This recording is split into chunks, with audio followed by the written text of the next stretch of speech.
The first professional printer I used was the Nexpress 2100, which was a 4-color digital, basically a glorified photocopier, if to be exact about it, that could produce something like 1,300,000 A4 sheets a month. So it was a big volume printer. And out of that is really where my love of like pursuing the archival print process was born. Not that that machine was, but I was around people that were talking about it at the time and stuff like that. And that idea of like, oh, there's these printers out there that produce this incredible archival quality, meaning stuff that would last, 100+ years. But instead of, a 8x10 every 2 seconds, it would produce an 8x10 in like 3 minutes. So it was just sort of the other end of the spectrum that I was like, okay, this is cool. I want to investigate this more. And that was like 8-9 years ago. There are really 3 companies that make pigment printers: Epson, Canon, and HP. Okay? The key differentiator is that Epson have a bunch of patents locked up on piezo print heads. So the print heads in these, if you have to replace one, the idea is that they last for the life of the printer. If you have to replace one, it's something like a few $1,000s. Okay? The thermal print heads on the Canon and the HP, they have to work around the patents that Epson have, so they can't use what they call piezo technology.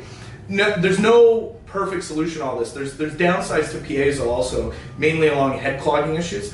What it comes down to is the consistency that piezo print heads can hit. And for that reason, like I've owned the 44-inch HP, the Z3100, which was updated to 3200, not a big change. And then the latest Canons were the IPF 8300s, which I put probably 30,000 16x20s through. They were really great printers for the ultimate archival process and really incredibly smooth gradations. In my opinion, nothing touches the 9900. Not only do I want the person there, I truly encourage it if it's possible. The reason being is seeing the print in person, okay?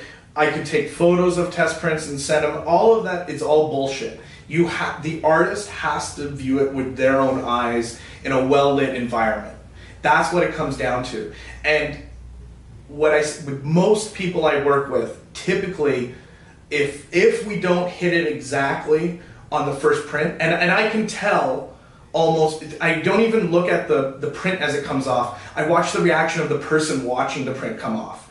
And sometimes it just needs a tiny little adjustment, a little bit more saturation or contrast, or whatever it is, to get that to the point where when the person sees it, their eyes just go like that, and they just know, oh, this is the thing. We live in this age of Instagram and smartphones that have these really amazing, great screens. There is no replacement for the amount of detail that can be rendered on a printed page using the best printers, the best inks, and the best papers. And it's that combination when it all comes together that like really gives you that goosebump, like, wow, this is cool. When you've made that conscious decision to say, okay, I'm going to hang this on my wall, and it's going to say something about me and what I want the world to see, it's worth sweating the little details and not making a good print, but making the best print possible.